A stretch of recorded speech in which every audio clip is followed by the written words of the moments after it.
ο δήμαρχός μας.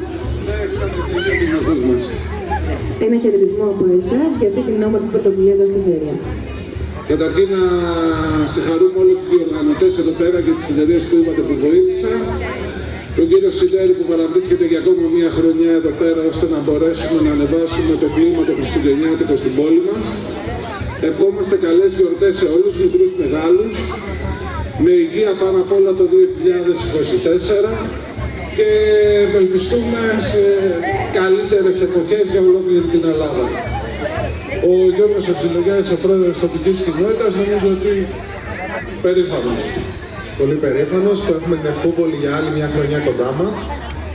Ιδιαίτερη χαρά και για τους γονείς και για τα παιδιά που θα έχουν ένα μέρος να έρχονται, να περνάνε καλά και να ευχηθώ και εγώ με τη σειρά μου να έχουμε ένα πολύ καλό 2024 γεμάτο υγεία πάνω απ' όλα. Και μακάρι κιόλας να χιονίσει και να γίνει ακόμη πιο όμορφο το μέρος εδώ πέρα. Ευχαριστούμε. Σας ευχαριστούμε πάρα πολύ.